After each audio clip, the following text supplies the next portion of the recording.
Bom, então, a gente agora vai finalmente poder começar. A gente terminou aquela versão inicial, né, da supergravidade, não em supercampo, supergravidade em componente, né, para seguir um pouco aquela nossa ideia de que a supersimetria ela tem uma introdução mais natural via inversão local, ou seja, via gravitação. A gente achou, eu estou passando dessa proposta, né, de que a maneira assim, mais adiabática de introduzir supersimetria, sem introduzir, bom dia, sem introduzir assim, aquela ideia de que vamos salvar a unificação, ou vamos resolver problemas de divergência ultravioleta, que isso tudo é consequência. Eu acho que isso é mais consequência do que motivação.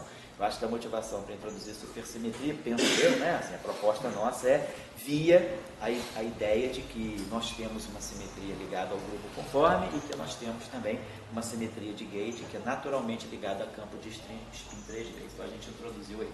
Aí o Léo deu as aulas dele, a aula passada foi até bem longa e bem rica, né, Léo? Léo deu uma aula sobre superespaço na mecânica, até abriu algumas questões que podem ser eventualmente questão de pesquisa para alguém, se alguém quiser se associar, o Léo teria alguns encaminhamentos para fazer, se vocês quiserem participar, fica como trabalho, papers de final de curso, né? E aí a gente agora vai começar a introduzir supercampo, né? E superespaço, supercampo, nas teorias de campo, não mais só em sistemas com grau, em uma dimensão, que é mecânica, né? Mas em sistemas agora de campos. Bom, então só para dar um breve histórico, na verdade, quando a supersimetria surgiu, ela surgiu como nós fizemos para a supergravidade, em termos de campos componentes. Não se falava de uma formulação que fosse manifestamente covariante. Então, em 74, o Salam e o Strasdie, então, eles introduziram, assim que eles já introduziram a supersimetria via supercampo. Então, a introdução foi...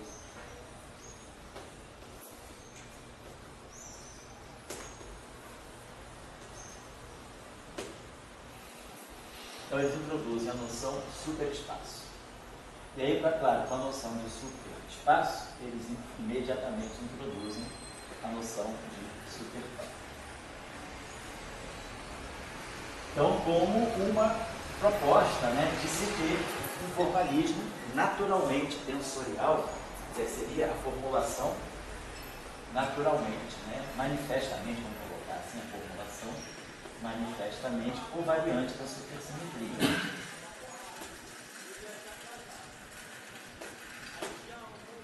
Se trabalha com supersimetria, né, explicitamente e manifestamente o tempo todo. É como se a gente fizesse relatividade geral, né?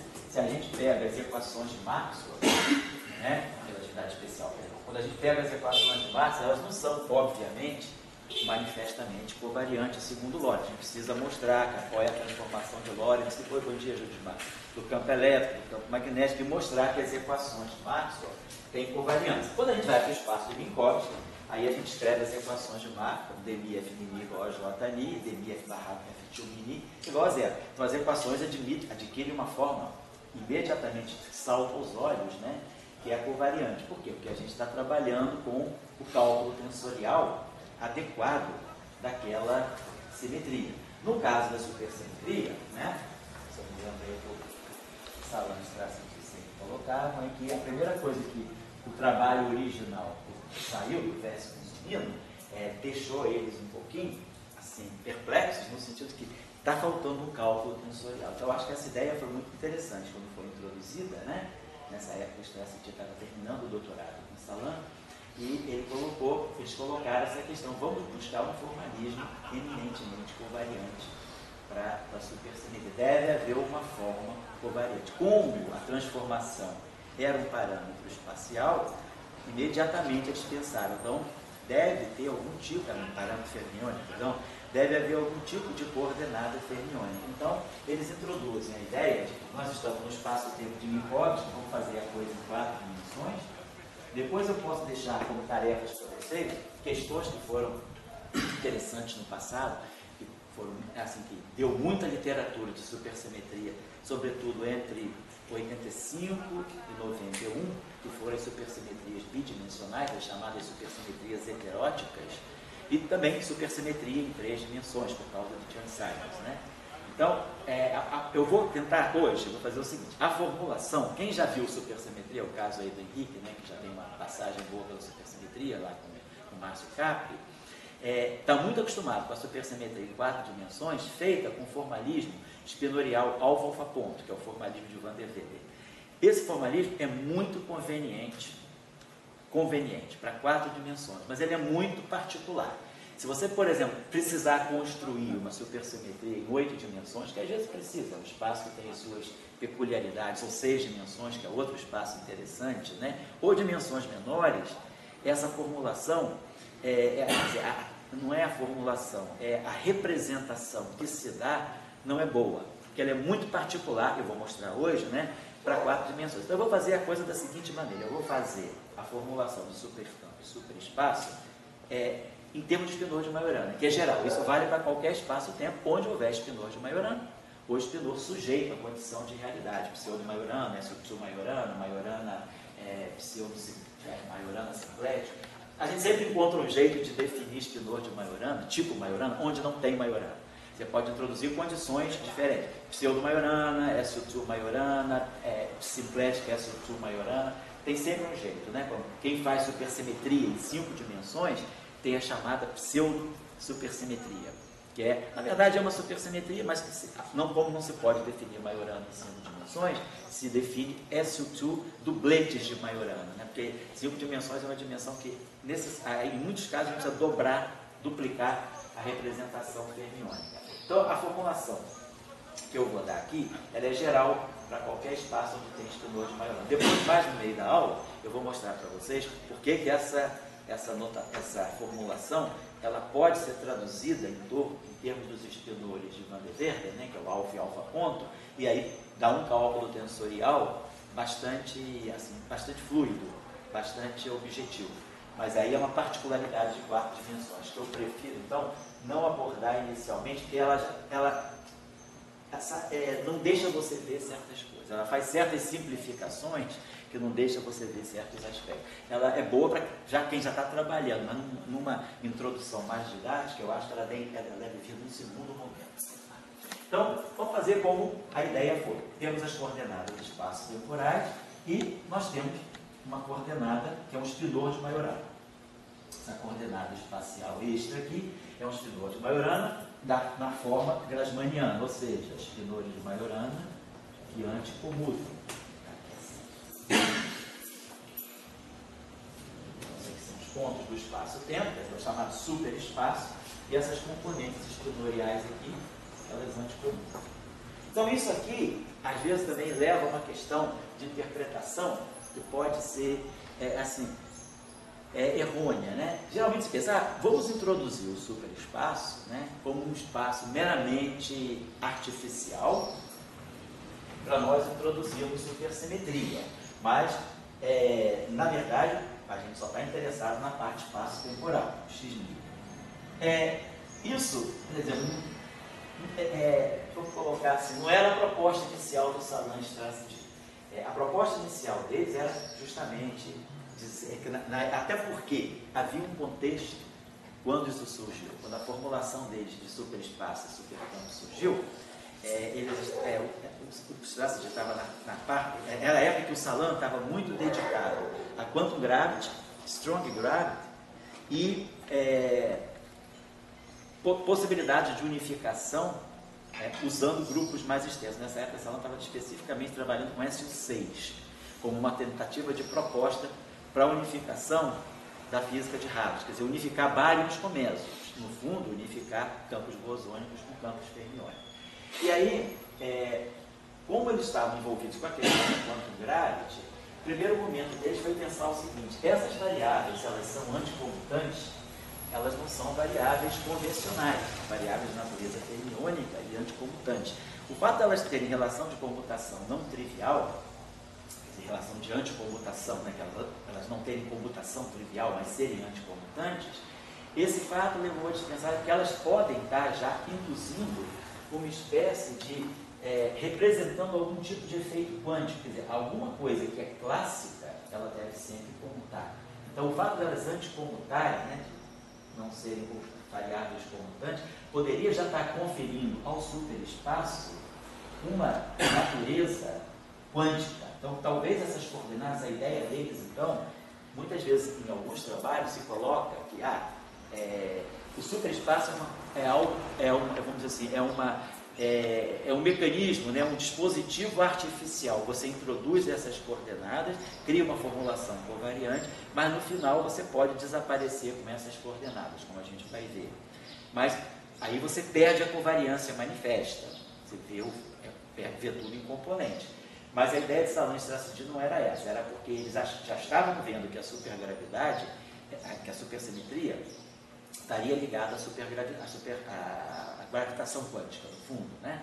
E aí essas coordenadas já estariam dando assim, uma ideia de que nós já estamos caminhando para um espaço-tempo composto, complexo, né? Mais complexo, estendido, onde o setor fermiônico já estaria descrevendo quantização através dessas relações de comutação não trivial. Então, é uma questão de interpretação, né? Mas não é assim, realmente é meio simplório dizer que simplesmente é um espaço auxiliar. Não é, é um novo espaço da física. A mesma coisa que você poderia dizer na época que, quando se introduziu o espaço de Minkowski, né? Se vocês olharem os livros mais antigos, na coordenada temporal x0, não se botava um ICT. Aí ficava aquela ideia, introduz um tempo puramente imaginário, mas isso é uma coisa artificial da relatividade. Na verdade, o tempo é real, mas bota aquele ICT, aquela quarta coordenada complexa, só para fechar a métrica. É a mesma coisa. Não, a coordenada temporal é uma coordenada legítima no espaço-tempo. O espaço-tempo é realmente quadridimensional. Então, o fato dessa coordenada temporal estar aí é justamente uma indicação da relatividade. Então, a ideia deles era que o fato dessa coordenada estar aqui já pudesse ser uma indicação de que essa formulação vai me levar naturalmente a uma quantização da gravitação, porque essas coordenadas já estão conduzindo o processo. Essa era a ideia. Então, não se assustem, né, se vocês encontrarem essa ideia de que essa coordenada é meramente artificial. Não é. Bom, então qual é a ideia? A nossa ideia, da mesma forma como a gente define campos clássicos, né, relativísticos, como funções contínuas, né, duas coordenadas espaço-temporais, agora a gente introduz o conceito de supercampo. Então, supercampos são funções, né, dessas coordenadas do superespaço que se transformam covariantemente segundo o grupo de Lorentz. Então, vamos pegar assim, um supercampo genérico, vamos chamar assim até de S, né, para ficar mais assim, propício à notação. Então, nós vamos ter um supercampo, que é uma função das coordenadas do superespaço. E esse supercampo, ele se transforma covariantemente segundo uma transformação do grupo de Lorentz. Então, são tensores, né? São objetos do grupo de Lorentz. Então, vão pertencer a uma representação aqui, J, de SO13. Então, o supercampo pode ser um supercampo escalar, pode ser um supercampo fermiônico, pode ser um supercampo fermiônico de Majorana, pode ser um supercampo fermiônico de Weyl, pode ser um supercampo fermiônico de Weyl-Lefter, de Dirac, pode ser um supercampo vetorial, né, de quadro vetorial, pode ser um supercampo vetorial espinorial, pode ser um supercampo tensorial, não importa. Então, esse supercampo ele corresponde a uma representação irredutível do grupo de Lorentz. Pode ter caráter então, bosônico ou fermiônico. Né?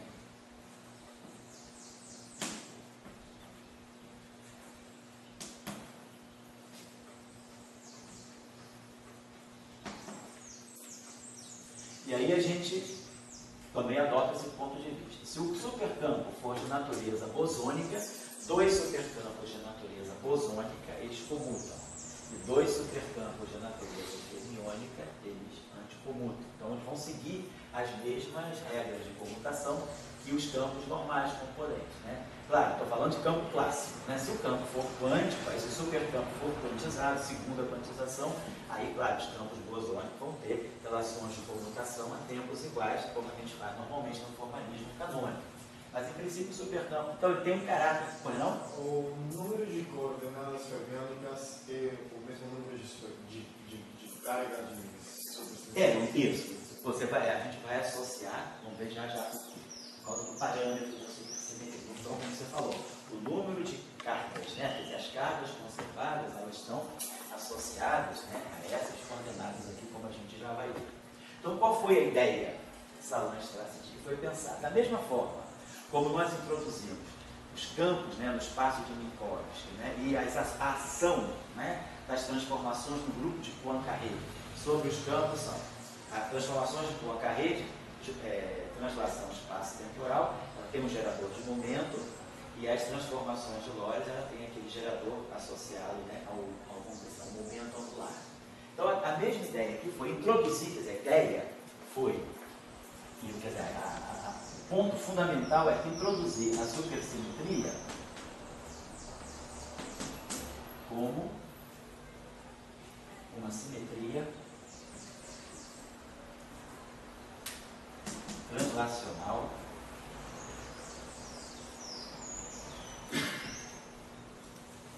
no superespaço. Então, essa é a ideia fundamental.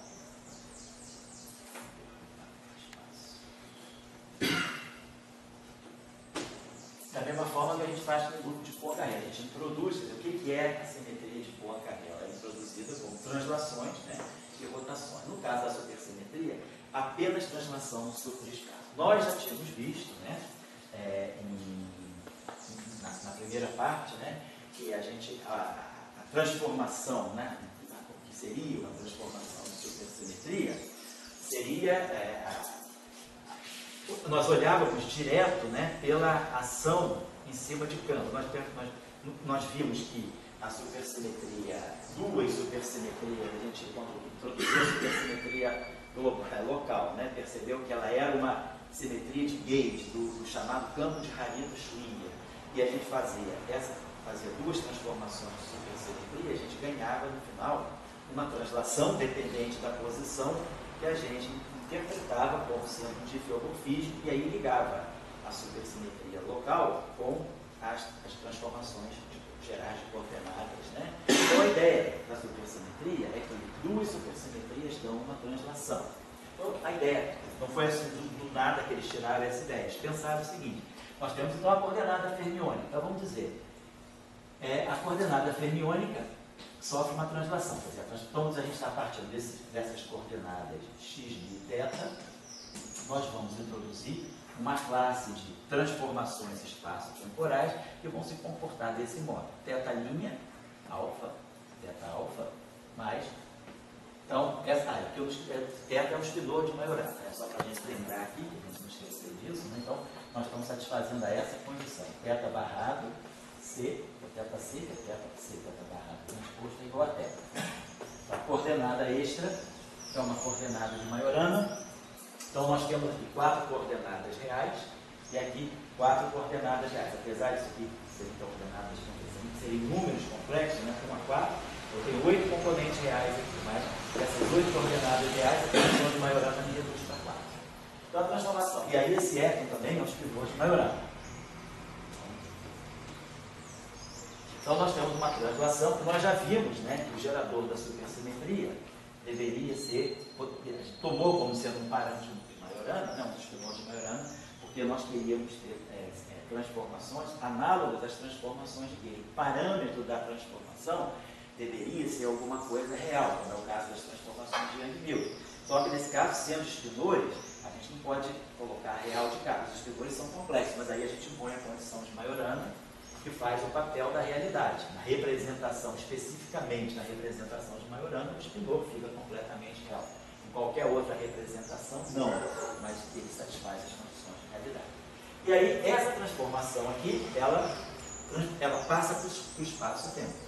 Então, associada a essa transformação, o espaço-tempo reais, colocando aqui, né, sofrendo também uma translação, que a gente coloca esse I aqui, nós já sabemos por quê, vai ser porque nós vamos calcular que é uma grandeza complexa, de tal maneira que eu posso fazer uma transformação linear, quer dizer, a transformação é linear em θ, a transformação é linear em x. Esse objeto aqui, os dois sendo espinores de Majorana, nós sabemos que esse objeto aqui pode sempre ser escrito como sendo menos θc barrado, γ mi, epsilon c. Isso aqui é genérico. No caso especial de Spinozzi de Majorana, isso aqui fica menos θ barrado, gama mi, epsilon. E aí o conjugado complexo dessa grandeza aqui é θ barrado, gama mi barrado é gama mi, epsilon. Esse é o conjugado complexo. Mas esse conjugado complexo, que é isso aqui, é igual a menos e, igual a menos objeto. Isso aqui é igual a menos epsilon barrado, gama mi, epsilon. E aí eu preciso colocar o i para fazer essa transformação ficar real. Então esse i aqui faz esse objeto aqui ser real, independentemente da representação. Isso aqui é geral, independente da representação. Isso aqui é geral para Spinozzi de Majorana. Quando eu pego o conjugado complexo, eu troco a ordem, né? Eu caio nisso. Mas isso aqui, então esse objeto aqui é menos esse, né? Esse objeto aqui é menos esse. Aí eu recupero a realidade colocando esse i. Então só esse i é só para fazer a coisa ficar real.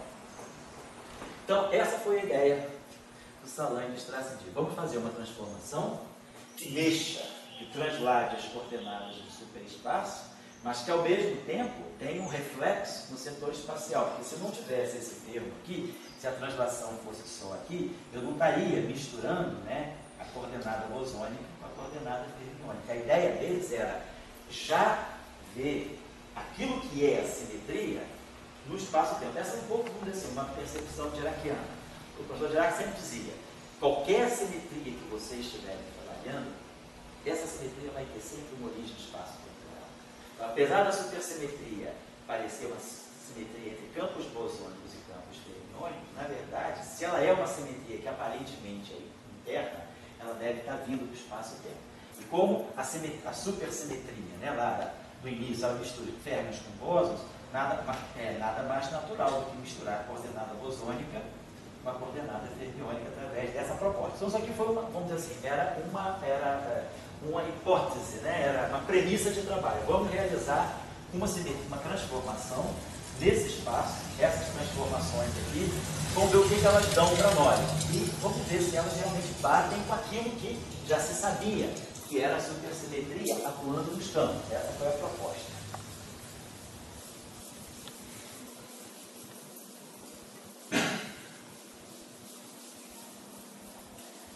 Então, da mesma forma, como nós introduzimos, como é que os campos naturais no espaço de Minkowski reagem nas translações?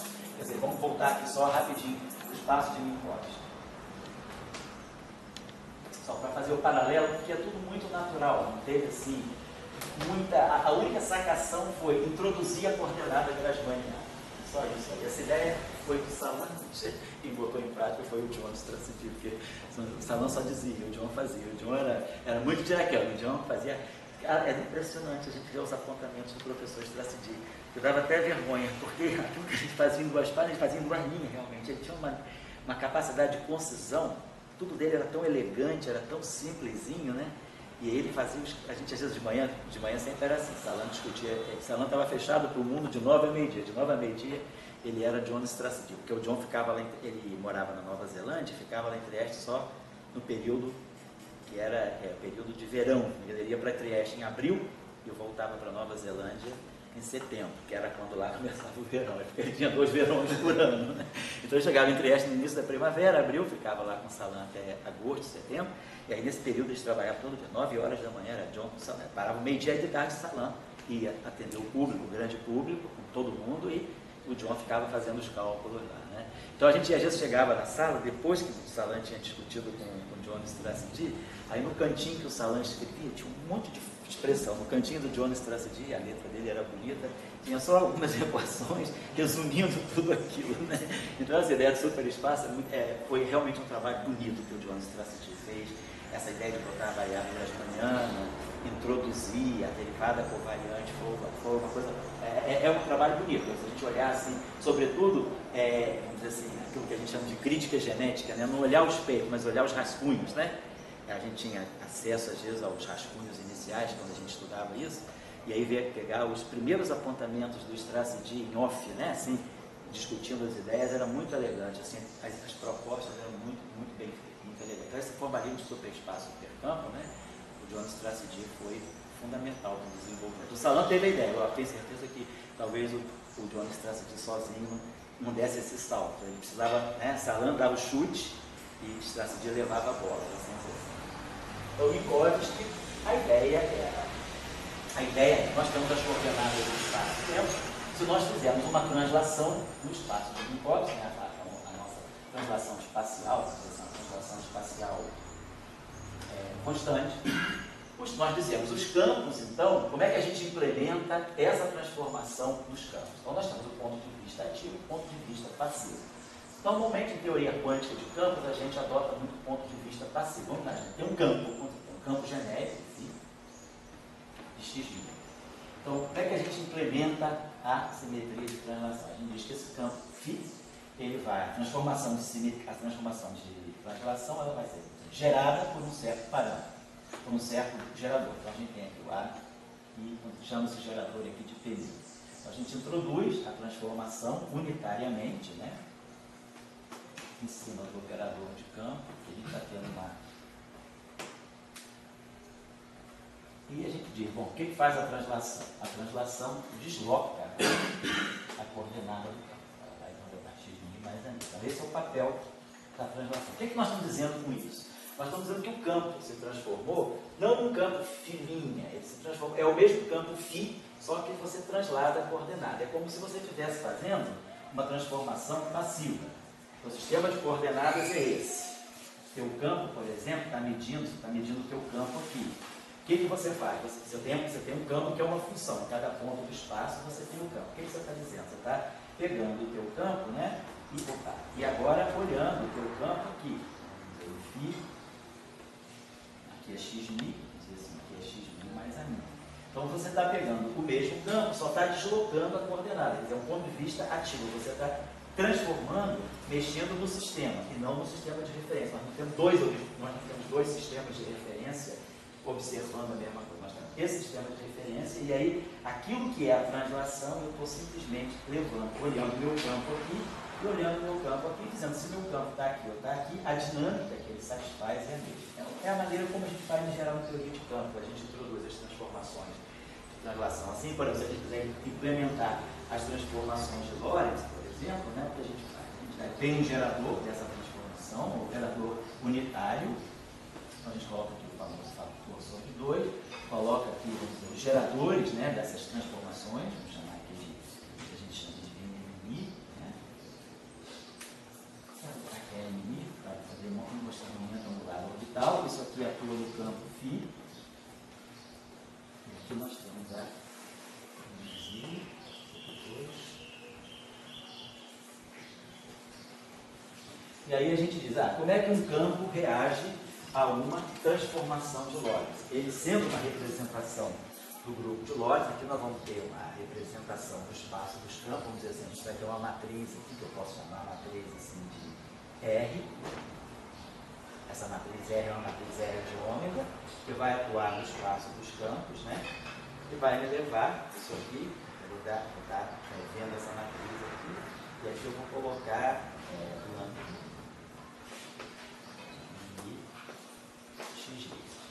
Então a gente faz esse tipo de transformação, a gente está fazendo uma transformação em cima desse objeto aqui e deslocando a coordenada, também colocando a coordenada. Quer dizer, claro, se eu sei qual é a representação em que esse campo está, isso aqui para nós sabemos o que é. Essa matriz aqui é exponencial de I sobre 2, ômega μi, e aqui o gerador do grupo de Lorentz na particular representação desse campo. Então, esse gerador pode ser zero, se o campo for escalar, vai ser o comutador das matrizes de Dirac, matriz de Dirac, se esse cara aqui for um termo, vai ser a matriz lambda do espaço-tempo. Então, esse campo aqui, essa matriz aqui, é a matriz que faz a representação da transformação de Lorentz no espaço dos campos. E aqui é o meu campo transformado. Aí, tirando o gerador daqui, a gente tira, né, o momento angular. O gerador de spin está aqui, e daqui sai o momento angular orbital, sai o x' dmi menos o x' dmi. Então a gente tira os nossos geradores a partir dessa maneira de implementar a simetria, as simetrias de Poincare no espaço de campos, né? A gente faz a transformação ativa. Então a ideia foi a mesma coisa no superespaço. Então, transportar isso aqui para o superespaço.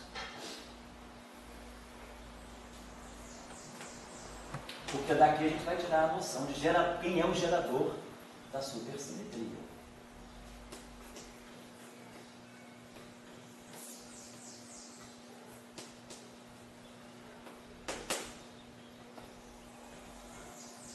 Então, nós temos aqui o nosso... Então, a transformação de supersimetria no superespaço é uma translação.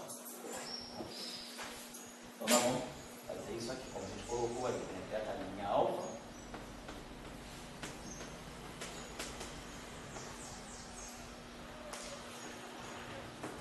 Então, a novidade está toda aqui, que é a transformação de supersimetria, né? A translação fermiônica, ela chega no espaço bosônico. Olha lá, vou colocar assim. Então, vamos implementar essa transformação em cima do supercampo. O meu supercampo S, né, de x mi θ, ele vai sofrer uma transformação de supersimetria.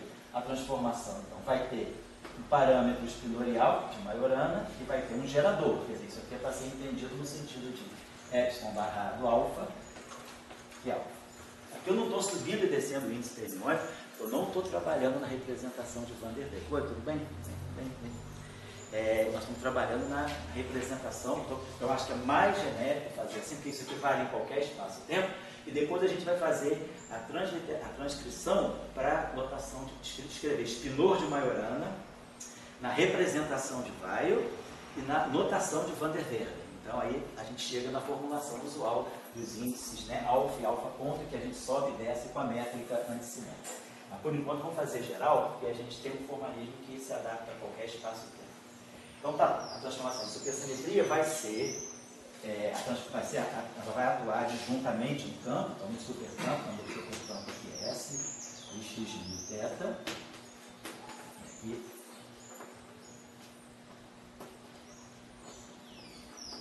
então, o que é a supersimetria?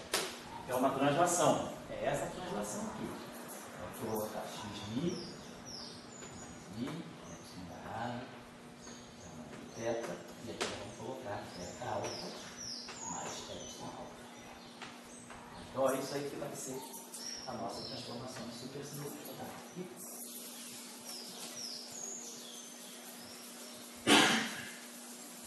Fazendo de novo, paralelo com o espaço de Minkowski, quando a gente define, né, os geradores das translações. O que nós fazemos lá no espaço de Minkowski? A nossa translação, ela tem parâmetros AMI constantes, tem um gerador, que eu vou descobrir quem é. Aí aqui nós temos o nosso campo, eu estou colocando essa. Então nós temos o nosso campo, e aqui, né, a ação adjunta do operador de translação. Está lá. E a gente diz, isso aqui para mim é uma translação. E aí a gente expande para o lado esquerdo e o lado direito em primeira ordem do parâmetro. Então isso aqui vai dar I, AMI, comutador, do PMI com φ. Do lado direito a gente vai ter a expansão de Taylor. Φ de x mais, né, AMI, PMI, então a gente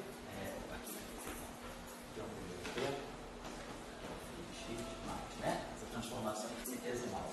Então a gente está vendo que o delta, né? Quer dizer, a transformação do campo,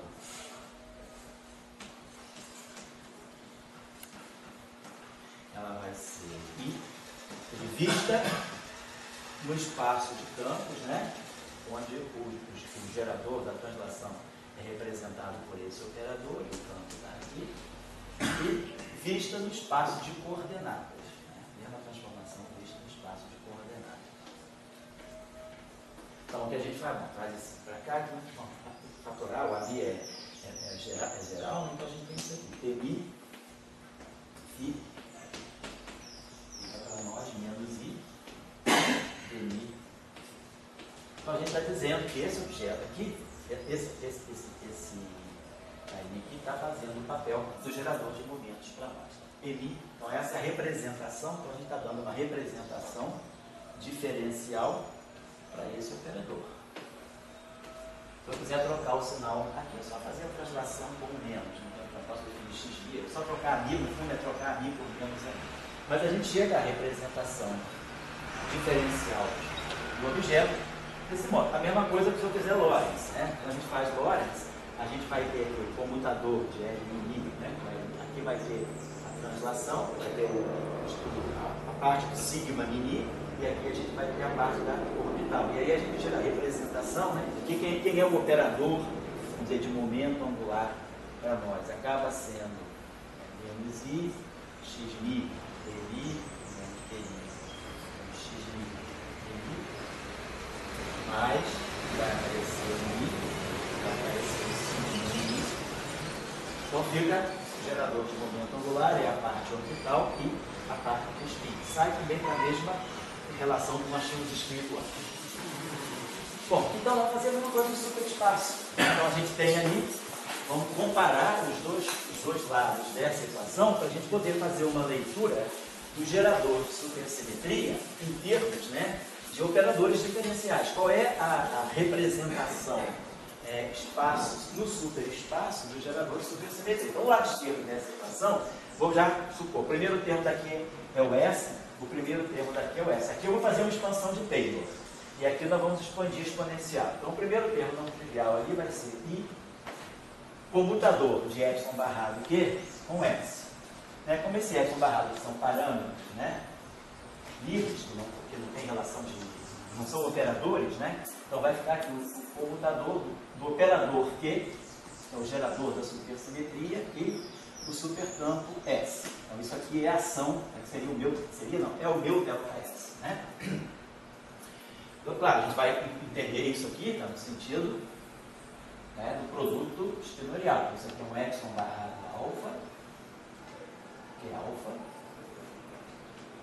S. Isso que eu estou vendo do lado esquerdo. E aqui nós vamos fazer a expansão de Taylor. Então, a expansão de Taylor vão ser as variações, né, vezes as derivadas. Então, nós vamos ter I, epsilon, barrado, I, eta, dI, φ. Né? Primeiro termo da expansão. E o primeiro termo da expansão aqui vai dar para nós epsilon alfa, derivada em relação a θ alfa, S. Lembrando que o operador de derivada, né, a gente tem essa relação. Derivar em relação a θ alfa, derivar em relação a θ beta é zero, porque nós estamos pegando derivadas em relação a variáveis de grau. Então, as derivadas têm caráter anticomutante. Só para lembrar disso aí. Então, aí a gente agora deveria comparar esse lado com esse lado para extrair o parâmetro e a gente poder fazer uma leitura do gerador. Aqui só um cuidadinho simples, né? Que aqui a gente tem epsilon barrado. Aqui a gente tem epsilon barrado.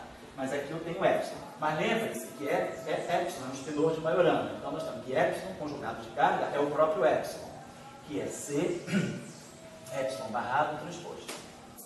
Então a gente pode relacionar o epsilon com o epsilon barrado e trazer um epsilon barrado para cá. Transpõe essa equação aqui. Ela vai ficar epsilon barrado C transposto. C transposto é menos C. Não fez conjugação de carga nem simétrica. Pode pegar aqui. Vai colocar epsilon transposto igual a... fazer o contrário. Vamos isolar. Não vai poder, vamos deixar assim. Então essa relação aqui ela tem que ser pensada assim, ó, só para ver os índices direitinho, para não ter problema. Aqui, epsilon barrado alfa, gama alfa beta, gama i alfa beta, teta beta. Então esse aqui é o produto escalar no espaço estivorial. Esse lado aqui é a mesma coisa. Isso aqui é como se fosse. Esse aqui é um epsilon transposto. Esse aqui é um epsilon. Esse vetor aqui, né, um vetor quadro espinor, né? E aqui de alfa. Então eu vou poder imaginar, eu vou substituir esse cara aqui, deixa eu apagar isso aqui, para eu escrever. Vamos tirar o transposto, nós já tiramos o transposto. Eu vou até escrever essa equação desse modo. Eu posso até substituir o epsilon, talvez seja até melhor deixar isso aqui. Então essa relação aqui está me dizendo o seguinte, ó, isso aqui é epsilon alfa, é C alfa beta, epsilon barrado beta. Então a gente pode escrever isso aqui. Vamos botar aqui o nosso espinor direitinho. Epsilon alfa, C, vai aparecer a matriz de conjugação de carga aqui, C alfa beta, epsilon barrado beta, e aí aqui, D alfa, atuando no espinor S. Vamos fazer aqui, como esses, aqui vamos fazer a mesma coisa, só para a gente comparar. Então aqui nós temos I, epsilon barrado alfa, gama I, alfa beta, teta beta, Lembrar sempre que se a gente trocar, né, derivada, passar variáveis grande-manianas, o sinal mesmo, só lembrar disso. Então a gente pode agora começar a fatorar isso aqui. A gente pode, se quiser não, vamos tentar, esses índices aqui são índices saturados, então eu posso, se quiser, para poder botar fatorar um epsilon barrado alfa, a gente pode trocar os índices aqui, troca o alfa com beta. O alfa vira beta e o beta vira alfa. Então vamos chamar o alfa vira beta, o beta vira alfa, o alfa vira beta. E aí, claro, C beta alfa é o transposto, né? C alfa se eu quiser escrever isso aqui, eu posso escrever isso aqui como sendo menos, se quiser, C transposto, né? Quer dizer, C beta alfa menos C alfa beta. A matriz é C. Então aqui apareceu o menos C por causa da antissimetria da matriz S. E aí eu consigo fatorar desse lado aqui, vou botar aqui em evidência esse epsilon barrado alfa. Então vamos ter que epsilon barrado alfa menos C alfa beta de beta mais I gama mi alfa beta beta e aí dmi, tudo isso atuando em S. Então, quer dizer, a gente já está tendo uma realização em termos de operadores diferenciais. Quer dizer, é o análogo, né, do PMI igual a menos I, DMI no espaço de Minkowski. Aqui, se a gente quiser, pode simplificar para não ficar carregando índice. Isso aqui é um produto matricial. Isso aqui é gama mi atuando em teta e elemento alfa. Né? Se a gente quiser, pode colocar assim. Não é necessário, a gente pode colocar gama mi, teta. Esse aqui é uma matriz, esse aqui é um espinor. Então, já juntei os dois, se quiser. Então, a gente já pode ver daqui o seguinte, que é razoável, né, já que esse parâmetro espinorial ele é global e ele é geral, isso aqui é arbitrário, a gente pode imaginar que eu posso ter esse que é alfa S, né? Eu posso trazer esse menos I para cá, vai ficar menos I, posso colocar assim, epsilon barrado alfa, então pode dizer, quer dizer, a geração, a transformação, e aqui eu vou ter o nosso gerador que é alfa. A gente vai fazer uma leitura de que é alfa a partir daqui. Vamos ver, eu poderia, se quiser, então, assim, epsilon barrado alfa, que é alfa. E aí a gente pode interpretar, quer dizer, a gente vai ler esse nosso que é alfa. Tanto faz, eu posso deixar, se quiser, para deixar o meu menos I aqui, eu introduzir o meu menos I na carga. Para ficar mais parecido com o que a gente faz normalmente, né? A gente pode colocar e introduzir o menos I. Então vai entrar um menos I aqui. Então aqui vai ficar I, C alfa beta, e beta. Acho que eu botei aqui vem menos I, né? O menos I, aqui vai ficar mais I, e aqui vai ficar menos I vezes I dá 1 mais gama mi. Professor, Fala. essa primeira aqui de baixo, a última aqui, não ficaria sem o epsilon? Qual? Essa aqui? Já tem do lado de cá também. Ah, eu já tirei o epsilon, estou obrigado. Tá certo, vamos tirar, tá certo. Tem que aparecer o S, pelo contrário. Obrigado. Vamos colocar aqui. Que é alfa S. Só que a gente tem, seria bom talvez a gente aqui tomar um certo cuidadinho, né? É que é o seguinte, esse Q que está aqui, não é esse Q que está aqui. Esse Q que está aqui é a representação do operador, do gerador de supersimetria no espaço dos supercampos, né, vistos como operadores. Vamos botar aqui um chapéu, se a gente quiser. Talvez seja até mais prudente a gente colocar aqui, que essa é a versão, é a mesma coisa, quando a gente representa uma coisa é o PMI operador, outra coisa é o PMI alto valor, né? Então, vou colocar aqui que esse objeto aqui é um gerador, é um operador. Esse aqui é o mesmo operador, só que representado em termos de operador, no espaço de representações, no espaço de configurações, perdão. É a representação desse operador lida, como a gente fala no caso usual da implementação da translação. O meu PMI atuando no campo φ, o comutador, me dá aqui menos I dmi φ. Então eu vou interpretar esse cara aqui, eu vou ver esse cara aqui como sendo a representação desse operador aqui no espaço das coordenadas. Né? Então o que a gente faz? Então vamos fazer a mesma coisa, que eu corrigi aí, fatorei o epsilon barrado, esse I aqui, ele foi introduzido aqui dentro, né? Então ficou menos I, ficou I, e aqui ficou menos I, ficou U. E a gente está fazendo essa leitura aqui. Então, nós buscamos aqui uma representação diferencial para o nosso operador, nosso gerador, né, de carga supersônica. É Jade, né? É Jade? Ah, não, é a Luciana, tudo bem? É Jade, não sei se. Beleza, então vamos lá. Então, o que isso está dizendo para nós? Nós conseguimos, né, seria uma representação análoga à representação do operador de momento, só que agora no superespaço. Eu vou escrever ela para cá um pouquinho.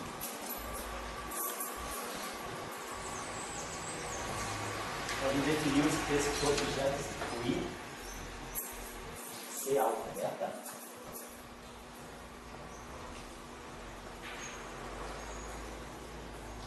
Vou colocar assim, então, a I.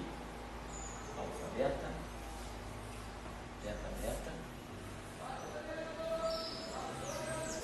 Z.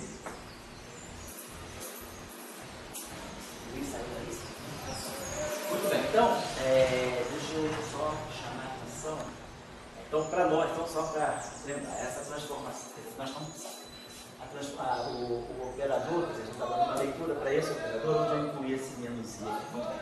Então, vamos lá, a gente sabe. Por exemplo, quando a gente faz o mesmo procedimento no espaço de Minkowski, a gente ganha lá, né? Está um Lá menor aí, cara? Tá.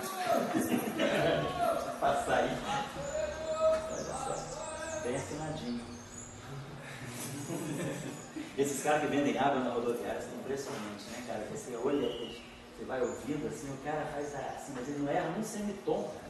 Esse cara é bom aí. Passa aí, ele vai gritar mais um pouquinho. Aí diminuiu o intervalo. Está no Fá maior.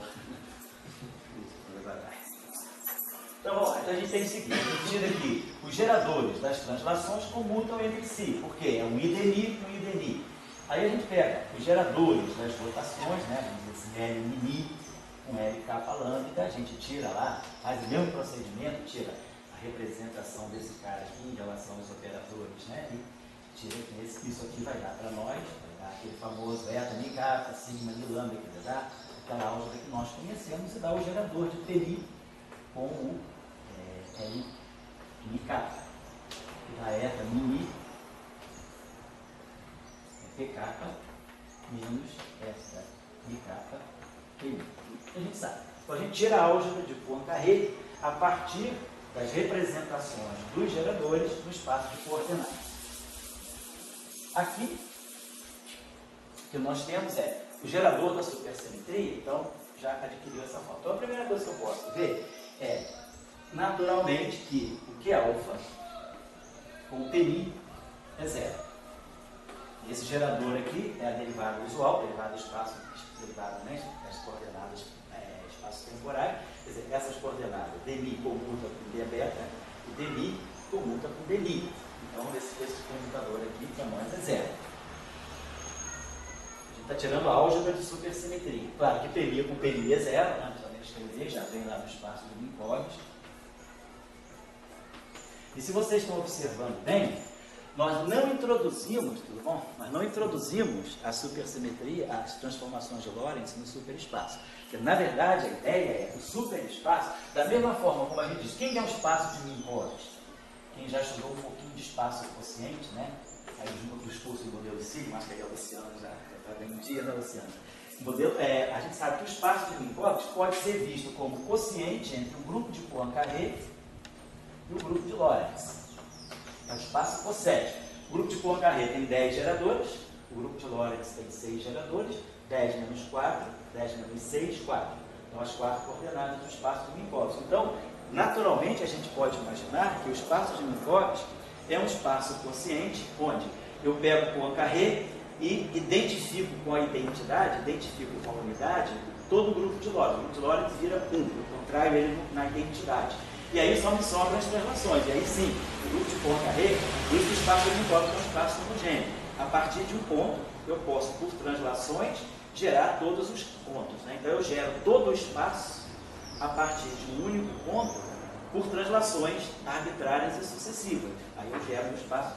A mesma coisa que, se vocês observarem, nós não introduzimos nenhuma referência à rotação de Lorentz, a transformações de Lorentz no superespaço. Nós introduzimos as translações nas coordenadas espaço-temporais e as translações nas coordenadas na variável grassmanniana. Então a gente pode imaginar também, essa foi a ideia do Salão de Strasbourg, que o superespaço, vamos representar assim dessa forma, né? O superespaço associado a Minkowski, ele vai ser, então ele vai ter 8 coordenadas, né? Então a gente está jogando fora, né? A gente vai pegar então o grupo de supertransformações, vamos chamar assim, é como se fosse um grupo de Poincaré estendido, dividido também por Lorentz. Então a gente introduziria Poincaré, introduziria as translações de supersimetria e o grupo de Lorentz. Eu também, de novo, tiro o grupo de Lorentz. Então, o meu superespaço tem essas 8 coordenadas, as 4 de translações e as 4 de Minkowski. Então, foi uma maneira, também, o grupo de Turing, por exemplo, o grupo do professor Túlio Redi, eles trabalharam bastante na década de 80 o chamado formalismo do grupo manifold. Eles usavam, quer dizer, eles introduziram a supersimetria adotando a ideia de que o superespaço é um espaço homogêneo quociente de um grupo de supertranslações com o grupo de Lorentz. Então, foi uma abordagem que foi bastante bem sucedida também, mas não ficou popularizada. Basicamente, quem adotou o grupo manifold foi o pessoal de Turing e os estudantes do grupo. Eles até hoje trabalham bastante com o approach de grupo manifold, que foi um approach idealizado pelo professor Redi. Muito bem. Então, vamos fazer então a nossa álgebra. Agora, o que nós precisamos, para fechar a nossa álgebra, é o comutador, o anticomutador do Q alfa com o Q beta. Então, a gente vai precisar ver, deixa eu apagar aqui. Isso aqui só para chamar a atenção de alguns pontos, que são cálculos assim, que cada um pode fazer, né? Mas é só no início chamar a atenção para alguns aspectos, as propriedades dos extensores de Majorana podem não ser assim, muito dominadas, né? Nossa ideia seria pegar o anticomutador, então a gente vai ter um fator. Então, Q alfa I, C alfa beta, derivada em relação a θ beta. Essa derivada aqui é uma derivada grassmanniana. Mais gama mi. Vamos chamar então aqui de gama alfa gama, que a gente já está usando beta ali, né? A gente botou aqui alfa que beta. Então, alfa gama de gama mais I. Gama mi alfa. Gama θ. Gama de mi. Anticomutador com I, C, beta, delta, derivada grassmanniana em relação a θ delta, mais gama mi, beta, delta, θ, delta.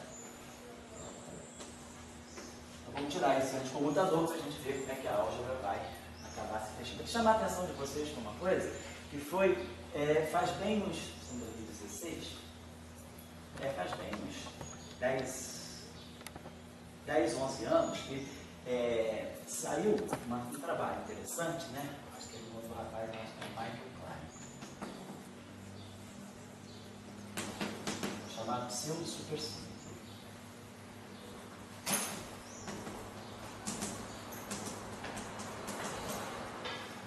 Ele fez, eu acho, uma série, depois esse cara até que deixou a física, porque eu andei procurando algumas coisas dele no arquivo que sumiram.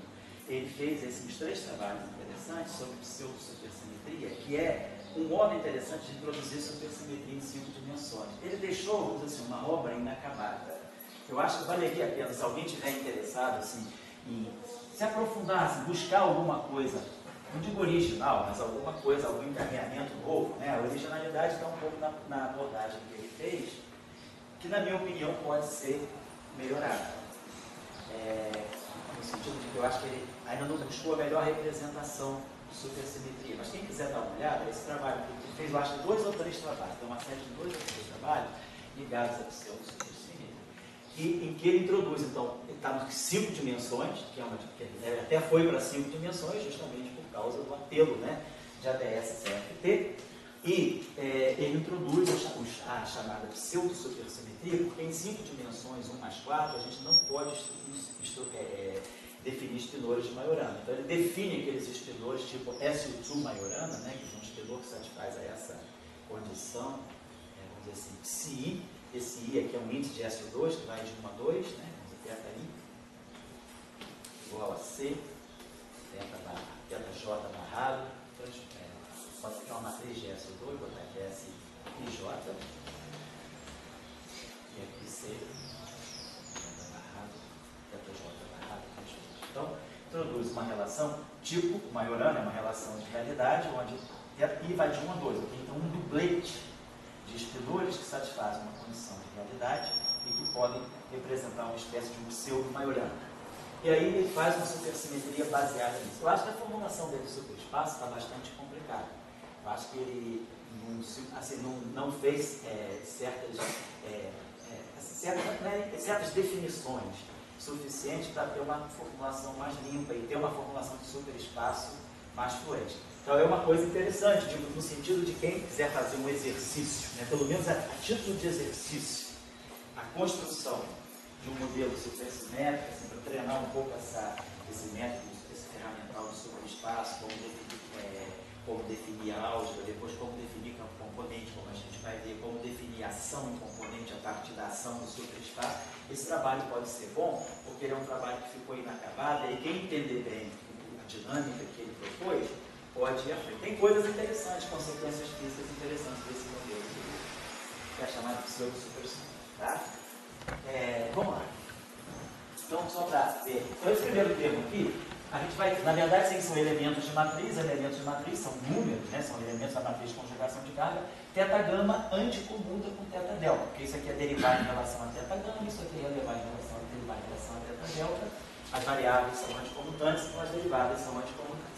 Esse comutador aqui já vai dar não trivial. Por quê? Eu vou ter um comutador de gama, né? Derivar em relação a teta gama, e vou ter um anticomutador com teta delta. Então, claro que isso aqui vai dar para mim um delta de Kronecker, né? Delta de gama delta, devido à anticomutação ser não trivial. Então, vai me produzir. Então, esse termo aqui ele vai gerar para nós I, C, alfa gama, C alfa gama. Aí esse comutador aqui, anticomutador que já deu o delta. Aí nós vamos ganhar aqui o gama I, beta, delta, mas aí o delta é gama, e aqui o DI. Então é esse primeiro termo não trivial, né? Então combinada ficou I, C, alfa gama, gama I, beta gama, o delta virou gama, por causa desse delta de Kronecker e DI, tá certo? E depois esse termo aqui, que vai dar para nós também, mais I. Agora, só que aqui eu vou ter agora o anticomutador, quer dizer, a mesma coisa, o anticomutador de teta gama com D delta. Então, só para lembrar isso aqui, teta gama, D delta, mais D delta, teta gama. Então, isso aqui fica assim, esse cara aqui, supõe que está atuando em tudo que está à direita. Então, esse termo aqui se desdobra em dois. A derivada atuando diretamente aqui, que me dá o delta de Kronecker, de delta gama, e depois vai me dar um termo que vai ser essa derivada vai passar para cá para atuar na função teste. Menos teta gama de delta. Então, claro, esse termo aqui desaparece com esse, então esse comutador também vai dar o próprio delta gama. Então, esse segundo comutador está dando para nós mais I, C beta delta, C beta gama, teta gama. E aí aqui, opa, esqueci do gama Mi, alfa gama, DI. Certo? E depois o outro termo dá zero, porque aí eu vou ter o comutador, beta comuta com a derivada espacial e as derivadas espaciais comutam entre si. Então esse segundo anticomutador aqui realmente é zero. Vamos só arrumar esses dois termos aqui. Então esse termo aqui eu posso escrever assim, isso aqui ficou I, C. Podemos colocar aqui, isso aqui, essa matriz aqui, ela poderia colocar, ela é antissimétrica. Então eu posso escrever esse primeiro termo como sendo menos I, C, gama alfa, gama Mi, ou gama Mi, agora o índice é saturado, gama Mi, beta, gama, DMI.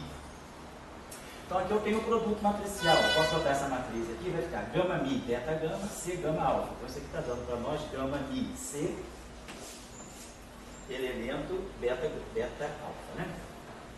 Elemento beta alfa. Bom, vou botar aqui, isso aqui deu menos I,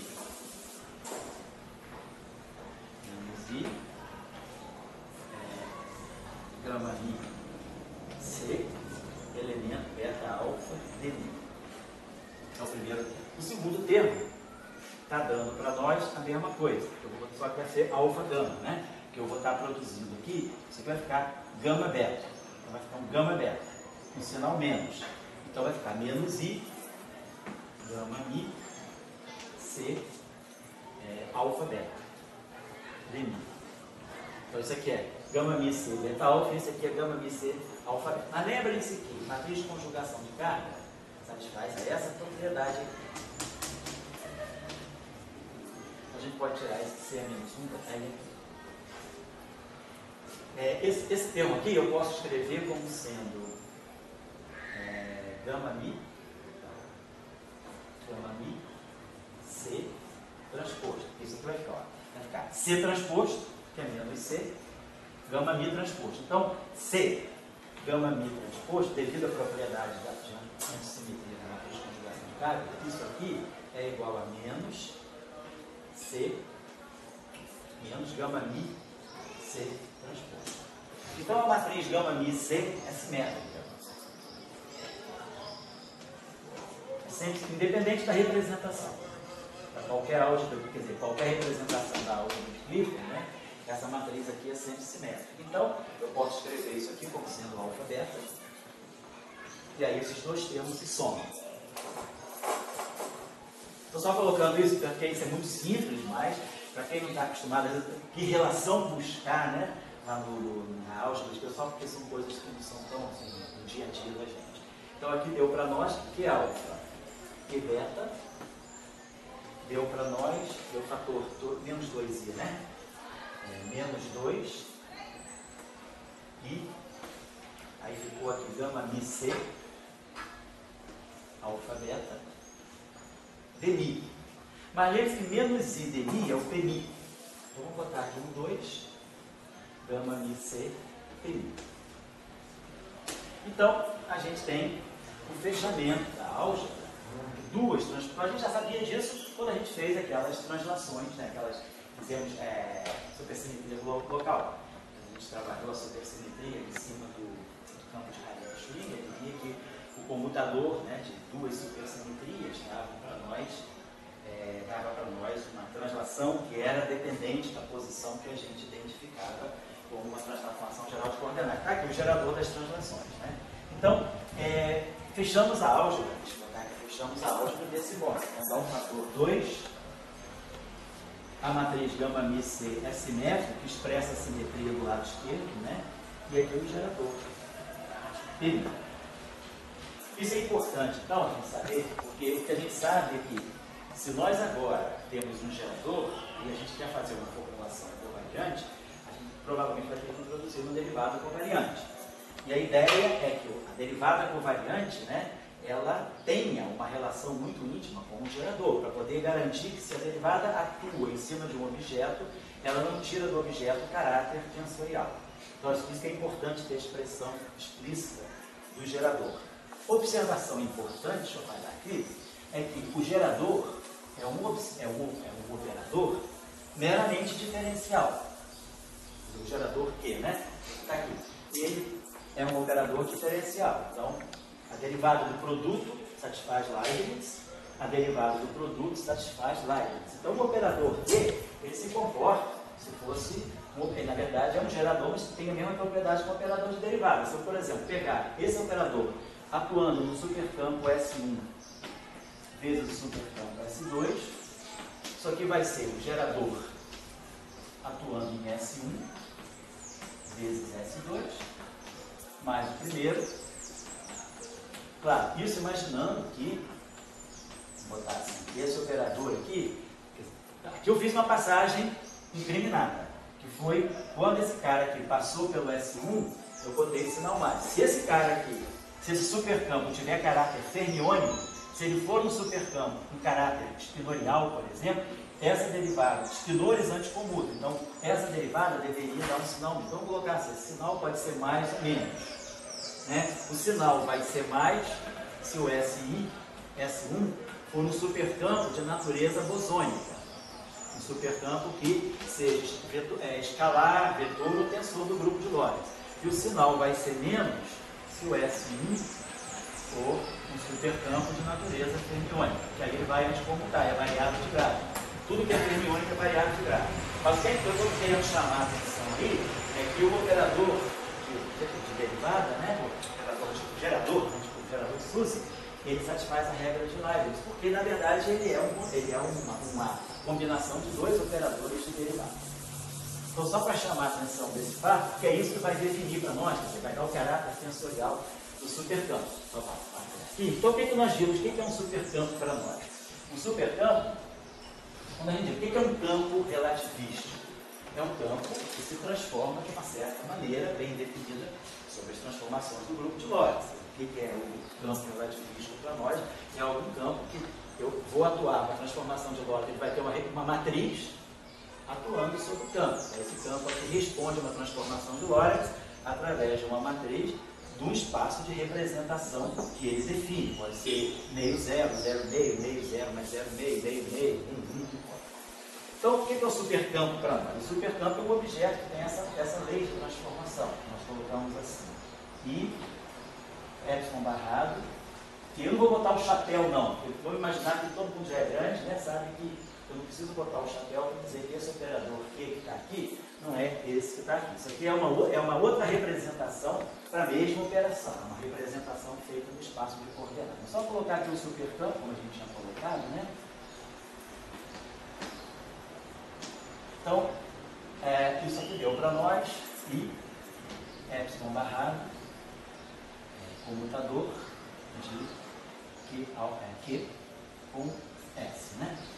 E aí nós tínhamos, por outro lado, tínhamos visto que eu posso escrever isso aqui como sendo, poderia escrever isso aqui, esse objeto, depois fez isso, a gente incorporou isso. Isso aqui é o nosso ΔS. Vamos colocar assim. Só a variação. Então, um supercampo é um objeto cuja variação satisfaz a variação de sobre supersimetria segue essa relação aqui. Por outro lado, a gente tinha visto esse ΔS no espaço de configurações, que dava para nós epsilon alfa, que é alfa S. A gente tinha incorporado esse I. Aqui dentro tínhamos definido, né, uma olhada dessa transformação desse número. Então, essas duas transformações, essa aqui é a mesma visão, é a mesma transformação vista no espaço dos supercampos como operadores de campo e operador de carga, né? E aqui visto como supercampo, essa carga aqui como sendo aqui representação do espaço de coordenadas. Então, um supercampo é um objeto que tem esse tipo de transformação. Então, é claro que um produto de supercampos vai ser sempre um supercampo, né? Porque delta S1, S2 vai, eu botei isso aqui, quando eu atuar isso aqui vai produzir a regra de Leibniz. Então, isso aqui vai garantir que o delta, se S1 se transforma desse modo e S2 se transforma desse modo, quando eu fizer o produto S1 vezes S2, eu vou somar esse lado aqui, mais esse lado aqui, é como se eu tivesse delta S1, aí multiplico essa relação por S2. E tem o delta com S2, multiplico essa relação por S1. Soma as duas relações e a gente vai ter isso aqui. Então, isso mostra o caráter tensorial do supercampo. O produto de dois supercampos se transforma como um supercampo. Quer dizer, se a transformação de um, se a transformação do outro, consigo escrever desse modo e vejo então que ela segue o mesmo padrão. O produto se transforma da mesma forma que cada supercampo isoladamente. Então, a gente já fica com uma confiança no formalismo, de que eu tenho um formalismo tensorial. O produto de tensores é tensor. O produto de supercampos é supercampo. Quer dizer, o supercampo nada mais é do que um tensor no superespaço. Ele tem uma transformação covariante. Eu não posso esquecer desse I aqui.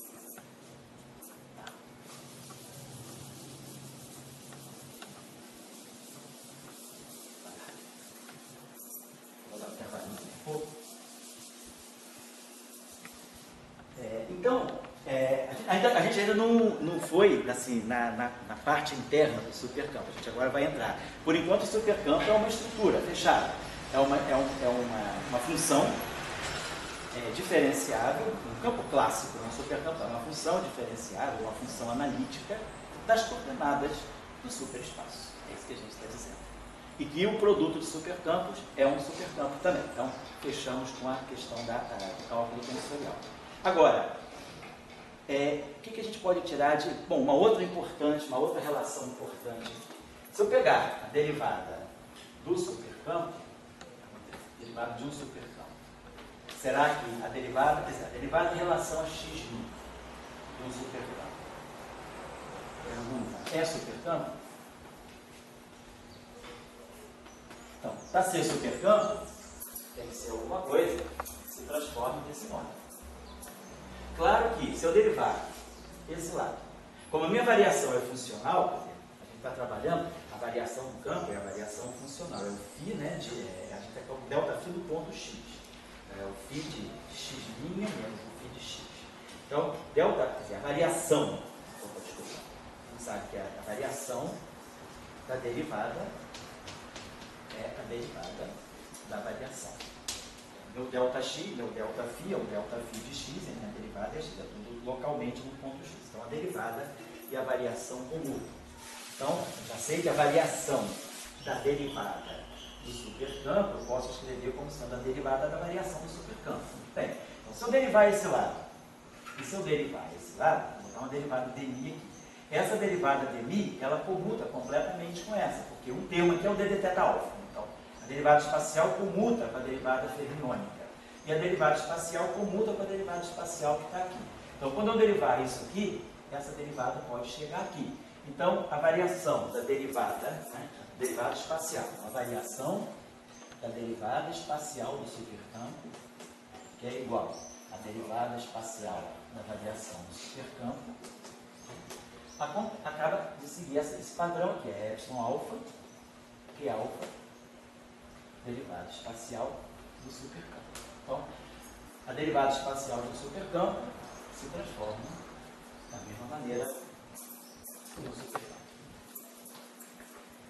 Todo mundo já está vendo. Então, se nós agora tirarmos a derivada fermiônica, se eu agora tenho um campo que depende de x e de θ, eu posso também derivar esse supercampo em relação a θ.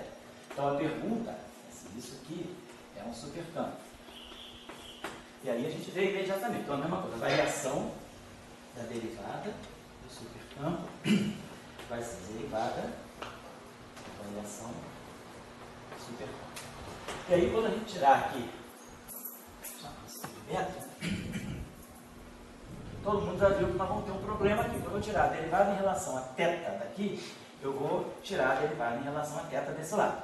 Claro que isso aqui é um parâmetro constante. Então, a derivada em relação a θ vai anticomputar com isso aqui. Deixa eu botar isso aqui mais claramente. Então, vai ter que fazer isso aqui. V alfa do epsilon beta que beta S. Né? Então, eu vou derivar essa relação para ver se a derivada fermiônica do supercampo também se transforma como um supercampo. Exatamente como a gente fala na teoria de Gauss, né? Nas formulações de Gauss. Psi' de x, né? Tem a exponencial que depende de x. E aí, a derivada do objeto transformado não é a fase atuando do objeto transformado, porque a derivada passa por aqui de uma forma não trivial, quando a transformação é local. Então, vai gerar aquele termo inhomogêneo que eu vou ter que compensar introduzindo a derivada covariante com acoplamento mínimo. Né? Então, aqui não é o problema na local. O problema aqui não é que a transformação é local. Nós estamos fazendo aqui uma supersimetria global. Nosso parâmetro epsilon é um parâmetro que não depende, não é um espilor constante. Mas o problema que nós temos é que esse gerador contém explicitamente o teste. Então, isso aqui, essa derivada, por exemplo, vai atuar nesse produto. Claro, isso aqui é uma constante. Então, ela vai passar por aqui. Como isso aqui é fermiônico e isso aqui é fermiônico, vai dar um sinal menos. Então, eu posso escrever isso aqui como sendo menos epsilon beta. Aí vai ter a derivada alfa atuando em Q beta, atuando em S, e aí menos Q beta, menos epsilon alfa, perdão, derivada, eu botei esse epsilon aqui na frente, uma derivada de natural, então é menos Q beta de alfa S. Estou jogando a derivada, né? Esse cara aqui simplesmente salta fora, que ele é constante, mas ele salta fora botando esse sinal menos. Aí essa derivada ficou atuando aqui. E aí, claro, essa derivada pode bater aqui. Por quê? Porque aqui dentro tem um θzinho escondido. E isso aqui, e aí quando essa derivada passa por aqui, fermiônico dá um sinal menos. Então, esse termo aqui estaria ok, estaria me dizendo que se dependesse desse termo só, a variação, a última derivada fermiônica do supercampo também seria um supercampo, porque ia seguir esse padrão, epsilon beta e beta de alfa S. Mas o termo que é espúrio aí é esse termo aqui, menos epsilon beta, essa derivada atuando aqui. Então lembrando, quem é Q beta? Q beta é I, C, beta gama, de gama, mais gama I, beta gama, teta gama, de mi. Então, quando essa derivada bater aqui, é o D de alfa, né? Quando o D alfa bater aqui no Q beta, ela vai produzir esse delta, vai ter a derivada alfa do teta gama, que vai dar um delta de Kronecker de alfa gama. Então, esse gama aqui fica alfa. Então, esse anticomutador, já está, essa derivada está me dando, quer dizer, então eu vou passar aqui. Então, a gente vai ter aqui menos, né, essa derivada aqui, vai bater nesse carinha, então ela vai produzir esse termo aqui, novo, que esse aqui não faz nada. Então, vai produzir um termo esse. Essa derivada aqui é não trivial e vai dar para nós esse pedaço aqui. Então, a derivada fermiônica de um supercampo não é a derivada fermiônica do supercampo não é um supercampo.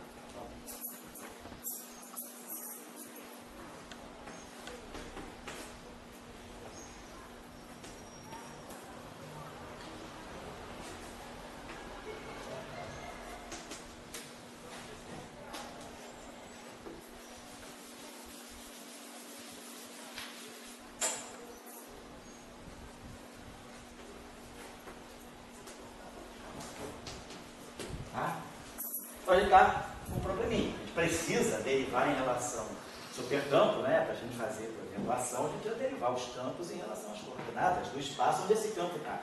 Agora, meu campo é um supercampo e ele está no superespaço. Então, eu preciso definir essas derivadas. Qual foi o problema aqui? O problema aqui foi essa derivada aqui. Quer dizer, quando eu passo, né, com essa derivada aqui, eu vou gerar um termo, né? Deixa eu botar aqui o problema exatamente. Quando a gente tinha esse objeto aqui, a nossa expressão era D alfa, Q beta, S. Eu tinha essa exatamente. Na verdade, que a gente tinha isso aqui. D alfa, Q beta, S. Vamos colocar isso aqui. Por isso aqui é D alfa.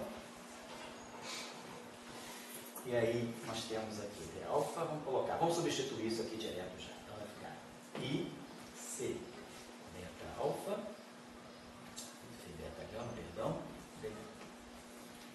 mais I, beta gama, V. Isso aqui, tudo atuando nessa. Essa derivada está toda. Então o primeiro termo vai ficar I, C beta gama. C beta gama é um elemento de matriz, uma coisa bosônica. Então não tem nenhum problema essa derivada passar para cá. Vai ficar D alfa, derivada em relação a teta alfa, derivada em relação a teta gama, S. Claro que se eu quiser trocar essas duas derivadas, aí sim, vai ter um sinal mesmo. Depois esse termo aqui vai atuar nesse todo aqui. Então ele vai produzir duas coisas. Ele vai produzir esse primeiro termo aqui, que vai ser gama mi, beta gama, e essa derivada vai poder atuar em cima do beta gama. Então isso aqui vai dar para nós um beta alfa. Depois essa derivada aqui vai passar por aqui. Então ela vai ficar menos, porque essa derivada é fermiônica e essa coordenada é fermiônica. Então ela vai passar por aqui para atuar diretamente aqui. Então vai ficar menos gama mi, beta alfa, beta gama. E aí, aqui tanto faz, DI, D alfa, S. Essas duas derivadas entre si, elas comutam. Elas são uma bosônica. O problema foi só esse termo aqui. Então, então, isso aqui, né, é o que me garantiria. Quer dizer, esse cara aqui, I, C beta gama, gama, essas duas derivadas aqui anticomutariam, né? Aqui ficaria um sinal menos, e aí a gente obteria, né, o nosso famoso Q alfa de alfa. Mas aí apareceu esse termo aqui, que é indesejado. Então, o que a gente vai fazer se a gente quiser perder esse termo? Então, o que está... Nós já sabemos uma coisa também. Se a gente precisa definir uma derivada covariante, em geral a gente sai de uma derivada ordinária, vai para uma derivada covariante, mantendo a derivada ordinária, introduzindo aqui um termo, né, tipo conexão.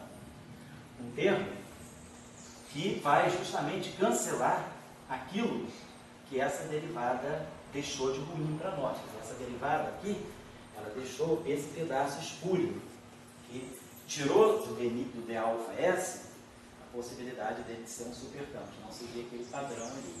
Então a gente agora vai ver o que a gente pode fazer aqui, acrescentar aqui esse termo, para eliminar esse termo aqui indesejado. Então a gente tem que, de uma certa maneira, deixa eu apagar isso aqui, modificar. Então vamos pensar que isso aqui vai ser alguma coisa do tipo d alfa mais um gama alfa. Eu gostaria de introduzir esse termo aqui. Então o d alfa, tudo que o d alfa fez, está aqui. O d alfa, provavelmente eu tenho que modificar isso aqui por esse termo. E aí esse termo aqui, ele vai ter que atuar nesse conjunto todo de tal maneira a eliminar, de alguma maneira eliminar isso aqui. Então o que a gente poderia fazer? Quem vai ser esse termo aqui? Esse termo aqui, vamos dizer, ele vai passar, vamos gerar. Então a partir dele, se nós introduzirmos, então a nossa ideia aqui, só para recapitular as ideias, né, é que nós devemos modificar a derivada fermiônica ordinária, porque ela impede que a derivada, que ela atuando no supercampo, reproduza um novo supercampo. Então, a gente sabe que uma derivada deve ser modificada, né, para trazer esse termo para cá. Então, a gente está tentando ver o que a gente pode fazer em cima dessa derivada.